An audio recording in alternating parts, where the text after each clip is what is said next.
Sejam bem-vindos ao nosso podcast Pior que Faz Sentido. Aqui é onde a psicologia encontra a vida real com curiosidades e bom humor. Eu sou o Gerson, sou psicólogo, e temos aqui o Mogli, meu amigo curioso que tem boas teorias e excelentes comentários. Tudo bom? Prazer aí pra quem não me conhece. E é isso. E é isso. Vamos começar então. Seguinte, eu gosto de começar com algumas perguntas pro Mogli pra aquecer. Pra gente esquentar a nossa conversa. Uau. Então, deixa eu te perguntar. Se tu fosse presidente e tu pudesse proibir uma emoção, que emoção tu proibiria? Ah, que pergunta boa, cara. Que emoção que eu proibiria se eu fosse presidente? Ah, eu vou ser muito hipócrita agora. Porque eu proibiria o egoísmo. É hipocrisia porque eu me considero uma pessoa egoísta. Mas é aquela história, né? Faça o que eu digo, não faça o que eu faço. Né? Ainda mais que eu sou presidente, eu que mando isso aí, meu. Obedece aí, cara. Proibiria o egoísmo, O egoísmo, então. cara. Nem sei se o egoísmo é uma emoção. É verdade. Mas eu entendi. Eu entendi a ideia. Entendeu? Proibiria um negócio humano, assim, que tu acha que atrapalha. Que eu acho que atrapalha. Tá. E proibiria de ti mesmo também ou só dos outros? Não acabou de ouvir o que eu falei dos outros, né? Eu posso seguir, né? Verdade. Não. Cara, é complicado porque eu me considero uma pessoa bem hipócrita, assim, nesse sentido de, sabe? Às vezes apontar problemas nas outras pessoas e tu acaba tendo eles também. Mas isso é meio que uma condição humana, né? É uma condição humana. Todo mundo é um pouco. É difícil a gente ser realmente totalmente transparente. Eu acho difícil. Mas cara... Eu acho que talvez no momento, eu sendo presidente e eu vendo que as coisas se ajeitaram e o egoísmo realmente, ou essa emoção que faz a relação com o egoísmo, não existisse mais, e daí eu olhando, as coisas estão funcionando e tudo mais, eu acho que eu mudaria, sim. Não, talvez não por querer, mas porque seria a ordem natural das coisas, talvez. Entendi. Não, cara, viu só? Reflexões de um futuro presidente. Isso aí, vote 2. Presidente gremista, seria interessante, né? Seria interessante. Sim. Muito bem. Outra pergunta, então. Se tu pudesse vender uma emoção numa garrafa, que emoção seria? Gostaria de vender pra todo mundo, assim. Boa também. Eu acho que eu venderia a alegria, cara. Olha eu aí, venderia a alegria. Porque...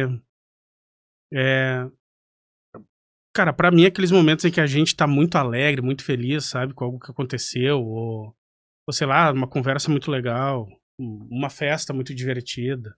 Aqueles momentos, eles parecem que são engarrafados, né? Se tu parar pra pensar. E eles ficam na memória. E por isso eu acho que é a melhor emoção pra ser engarrafada. Muito bom, cara. Excelente. A Coca-Cola teve a mesma ideia que tu. É mesmo? Sim, não lembro daquela propaganda? Beba felicidade.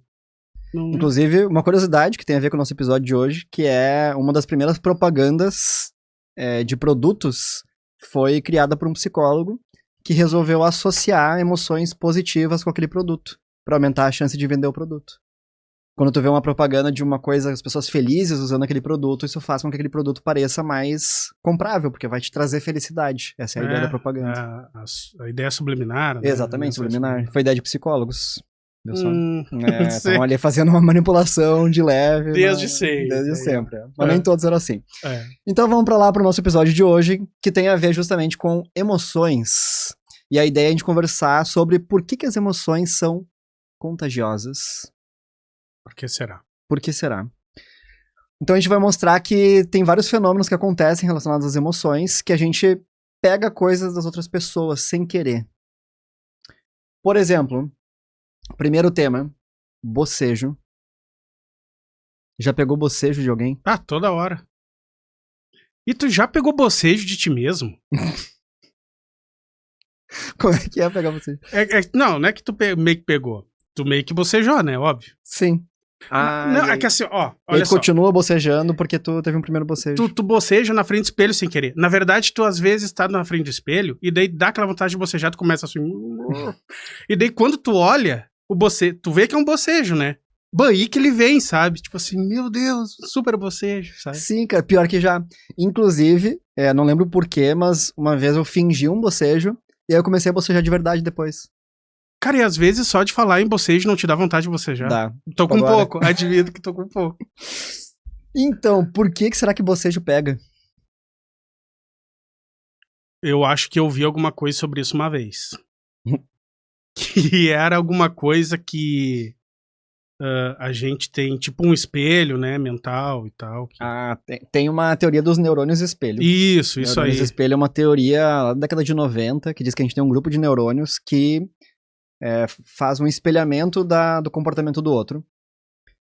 E é uma das teorias que existem mesmo sobre por que essas coisas pegam. E daí quando acontece, a gente acaba replicando, porque a gente vive em sociedade. Exato, se alguém exatamente. faz uma coisa, deve ser algo bom, então vou fazer também. Sei lá. Exatamente.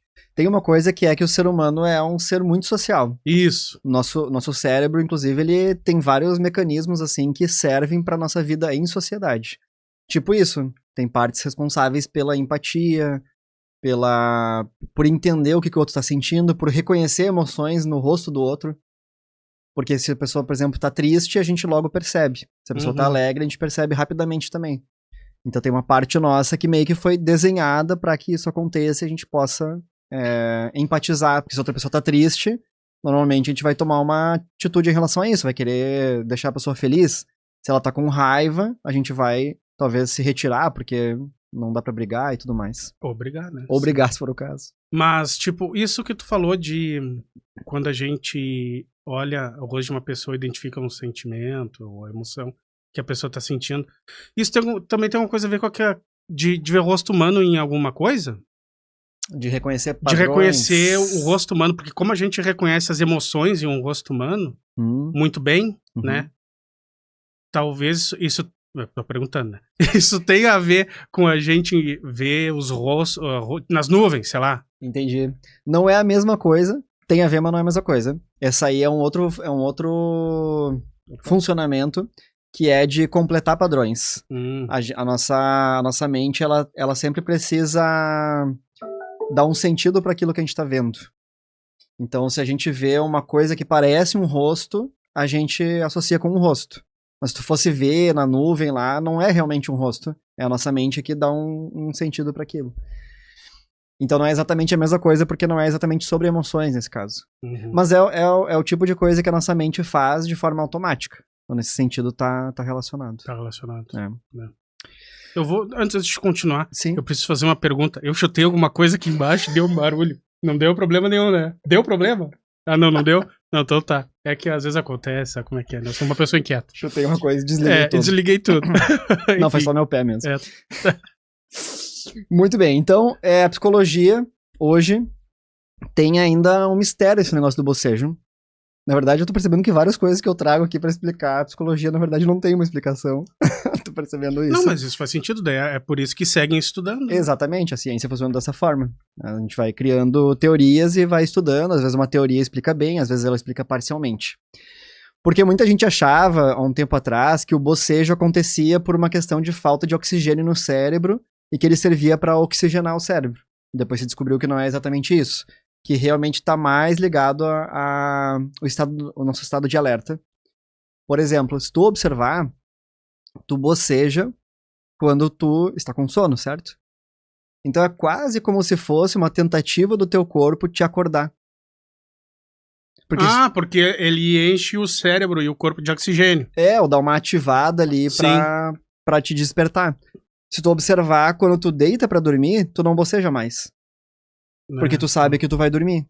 Então não precisa mais bocejar. E tu já percebeu que pra dormir, tu antes tem que fazer de conta que tá dormindo? Tu já percebeu isso, já?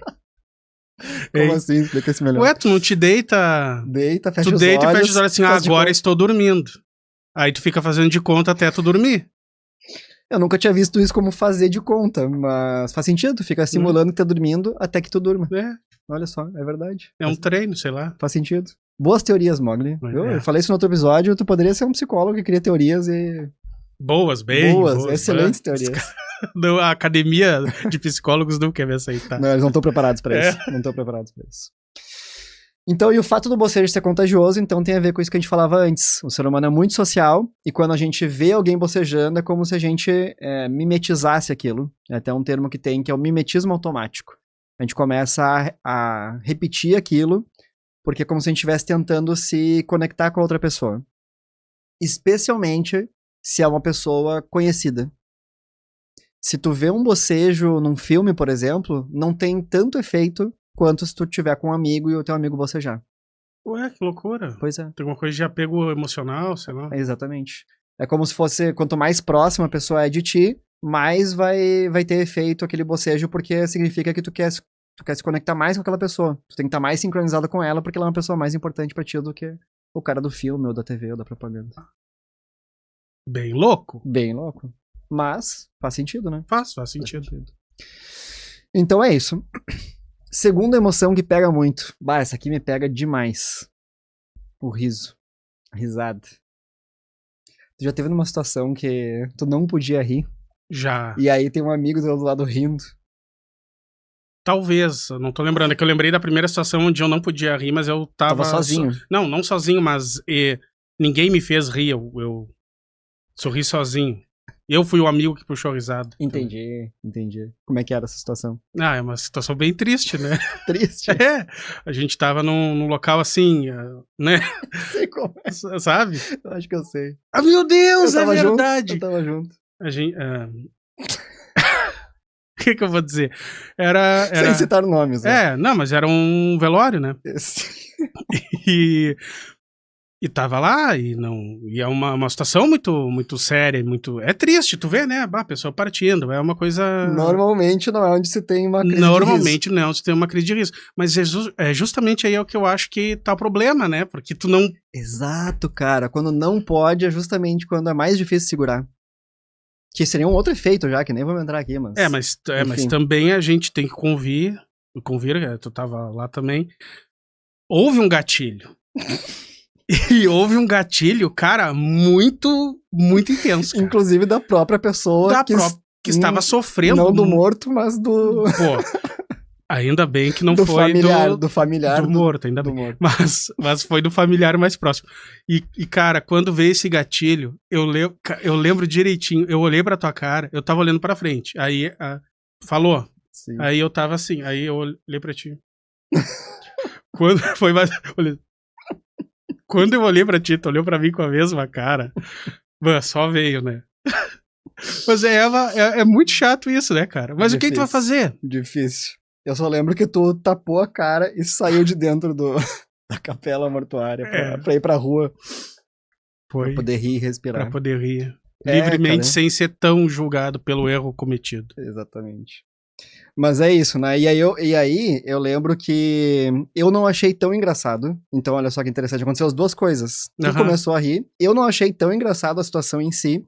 Mas eu achei muito engraçado o fato de tu cair na risada. De tu estar se segurando. E aí eu comecei a rir também. Também tive que sair pra me controlar. Então é isso, cara. Riso pega. Pega. Esses dias eu vi um vídeo que era um cara no metrô. Ele começa a rir. Aleatoriamente. E aí quando vê, o segundo cara começa a rir, que nem conhece ele. Aí outra pessoa começa a rir, de repente tá todo o metrô rindo, e ninguém sabe por quê. Era só um cara rindo no início. Cara louco. Então o riso também é contagioso. Cara, eu acho que ele é mais que o... Na verdade, na minha opinião, não tenho dúvida. Ele é mais contagioso que o bocejo. Mais contagioso que o bocejo, porque o bocejo, ele afeta as pessoas sim, só que ele para logo ali, sabe? O riso não, ele consegue se propagar muito mais, que nem nesse caso do metrô. Eu nem imagino uma pessoa no metrô começar a bocejar e daqui a pouco todo mundo, mas no riso não, o riso pode pegar uma galera aí. Pode acontecer, que nem aquela vez lá no sótão também, que... aquela lá eu quase enlouqueci. Eu quase enlouqueci. De tanto que eu ri, cara. Eu nunca tinha... 3 vezes que eu mais ri na minha vida. Aquela foi uma delas. Aquela foi uma delas, com certeza. E as 3, o André Davis estava junto. As 3? As 3, o André Davis deve ser o deus do riso, alguma coisa assim. É incrível. Ele só tava junto, não necessariamente ele era o responsável. Porque nessa primeira foi o Vinícius, né? A primeira foi o Lima. Isso. A segunda foi uma pergunta do André Davis, tu não tava, e a terceira, o André Davis tava mestrando RPG. Então, 2 ele meio que Incentivou. Incitou. E foi sem querer. Ele realmente, quando ele viu, tinha explodido e ele assim, o que está acontecendo? Isso é o pior, né? E é bom dar risada, não é? Cara, é bom, só que depois de 15 minutos rindo sem parar, igual um condenado, cara, tu acha que você vai desmaiar, né? Começa a cansar. Inclusive tem uma doença que é a pessoa ela não consegue parar de rir. Eu quase Existe isso. E aí a pessoa ela entra em depressão, né? Porque ela começa a cansar. Mas é isso. O riso ele é um dos comportamentos mais sociais do ser humano. O riso ele faz as pessoas se sentirem mais à vontade. E também é responsável por gerar essa conexão entre as pessoas. A gente se sente seguro quando as pessoas estão rindo.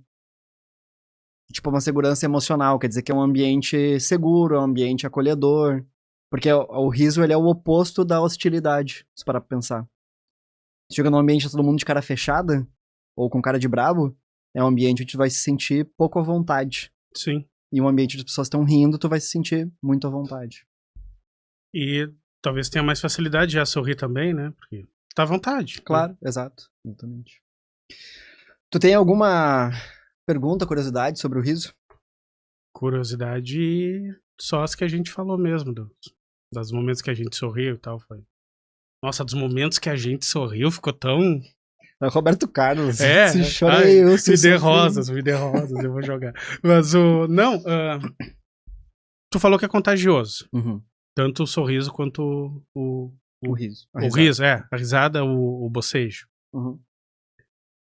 Existe alguma forma da gente, tipo, ficar imune a isso? Existe não sei se um treinamento que tu possa fazer em casa, já que é uma coisa mental, né?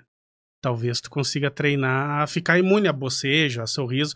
Não no sentido de ficar imune a bocejo e a sorriso, mas no sentido de tu ficar imune a influências. Interessante. Entendeu? Eu fiquei pensando o que faria uma pessoa se dedicar. Não tu quero. Tá em casa treinando, eu não quero pegar bocejo de jeito nenhum. E o cara lá assim...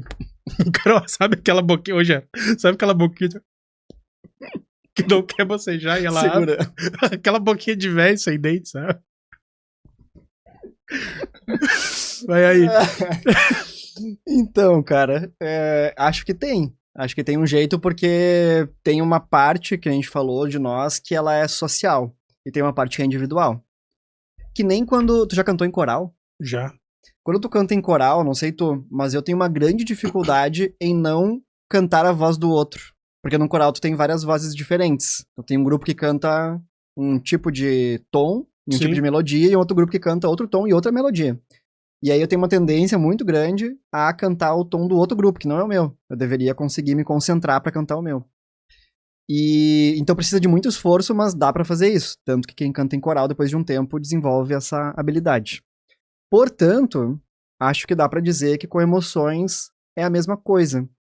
Se tu tiver muito concentrado em ti mesmo, se tu tiver muito consciente do que tu tá sentindo e do que tu quer ou não fazer, tu consegue permanecer quase que invulnerável ao bocejo ou ao riso. Mas realmente, teria que treinar muito e estar muito atento pra perceber quando começa a acontecer.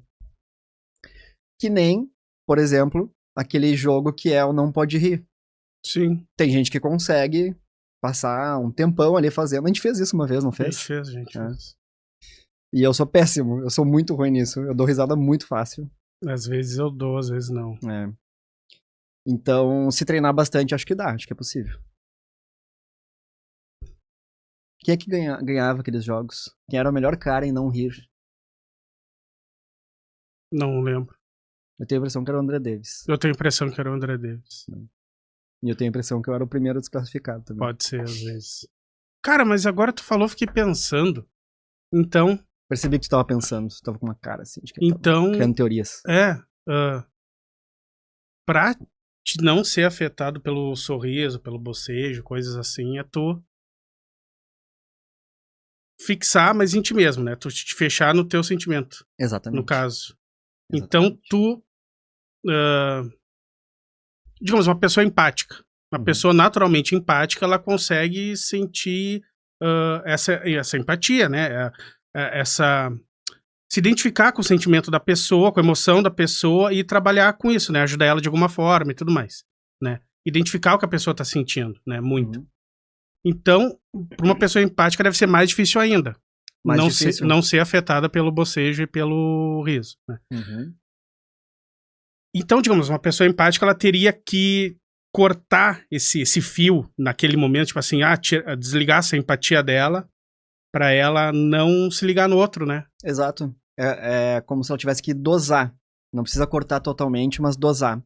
Por exemplo, quando eu fazia estágio em psicologia, eu fiz atendimento no que a gente chama de sala de espelho, que é tipo aquelas salas dos filmes do FBI, que quem tá dentro não vê pra fora, mas quem tá fora consegue enxergar dentro. E a ideia era que os meus supervisores me observassem atendendo alguém. E aí a minha supervisora me deu um feedback muito interessante. Ela disse que eu fazia muito assim com a cabeça, ó. E eu percebi que eu faço até hoje. Sim.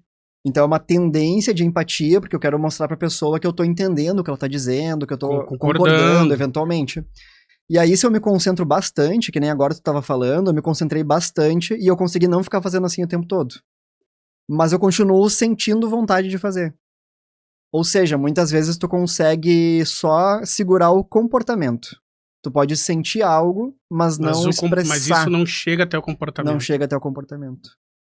Da mesma forma que com outras emoções. Tu pode estar com muita raiva, mas não chegar a falar as vias aquilo. De fato. Exato. Também. Então podemos pensar por aí. Talvez não é tanto não sentir, mas o segurar a expressão ou o comportamento daquilo. Show. Faz sentido? Faz muito sentido. Muito bom. É incrível. Vamos lá pro próximo. Vamos. E já se encaminhando pro encerramento. Vergonha alheia. Cara, isso é uma das coisas que mais me afeta. É incrível. Eu tenho muita vergonha. É incrível porque eu sou sem vergonha. Assim, eu como pessoa. Eu assim, Sim, às vezes a gente sente vergonha alheia ouvindo todas as histórias. Pois então. E daí eu não sei, mas vocês devem pensar assim, cara, como é que não tem vergonha de estar contando isso? Né? Sim. E deu bem assim, não, eu tô contando de boa, realmente, não tenho vergonha, sabe? Mas a do outro, nossa, eu pego cada vontade de me esconder, cara. Então assim, cara, como é que tu fez isso, cara? Meu Deus, cara, não tem vergonha? Sabe? Olha, viu? Mais uma vez, enfim, hipocrisia. Sabe? Não tem vergonha. Tá louco? Eu realmente sofro muito. E tu sofre vendo, sei lá, vídeos ou vendo pessoas fazendo coisas no dia a dia? Cara, qualquer coisa. No dia a dia, vídeos, seja o que for. Se eu tô num canal, assim, de TV e tá dando alguma coisa e dá uma coisa de vergonha ali, cara, eu pego o controle pra trocar de canal na hora de tanta vergonha que eu tenho, cara. Certo, não aguenta. Eu não aguento, mas assim, cara, nossa, que vergonha, sabe? Incrível, surreal. Eu acho que eu tenho a vergonha pelos outros a que eu devia ter por mim, sabe? Tu gasta nos outros. Eu gastei todos os pontos ali, entendeu? Sim. Eu realmente fico... Que coisa, cara. Eu não sabia que você tinha tanta vergonha. Muita. Tu ia sofrer com isso. Cara, quase físico o negócio. O que é muito bom, porque eu nunca fugi assim do teu lado. Tava nós fazendo alguma coisa, eu nunca fugi depois que tu fez alguma coisa, o que significa que tu nunca me fez sentir vergonha alheia. Olha só, é verdade. Eu nunca de repente assim, meu Deus! Tu nunca não aguentou ficar do meu Nunca lado com não vergonha. aguentei, Muito bom. Pois é, e vergonha alheia também é uma coisa que tem um lado social. A vergonha talvez seja um pouco desse lado da empatia, porque é como se tu conseguisse se transferir por um momento pro lugar da pessoa. Porque isso, tu sente, provavelmente quando tu tá vendo algo, uma emoção muito parecida com o que seria a vergonha própria, que é aquela que tu acaba não sentindo. Daqui eu sou imune.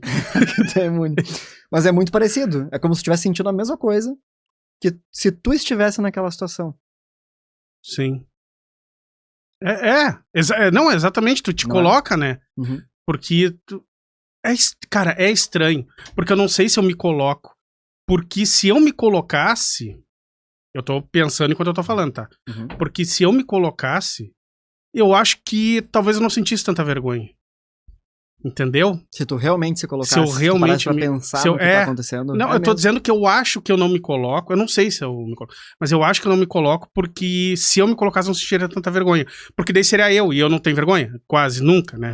Entendeu? Entendi. Então eu entraria na minha ala de imunidade. Entendi. Só que é uma coisa de que pensar assim, cara, essa pobre dessa alma não tá preparada pra sentir isso, essa tanta vergonha, cara. É isso que tu pensa? É uma coisa assim, Algo tipo assim, cara, Fica com pena da pessoa. Exato, cara. Eu fico com pena. Fico assim, Que cara. interessante. Pô, velho. Então é uma vergonha associada com pena. Com compaixão por aquela pessoa. Eu sou um ser amoroso. É incrível. Incrível. Realmente, tu é mesmo. Bom, mas é isso, então, por isso muita gente acaba pulando vídeos e cenas, né, e fugindo de situações.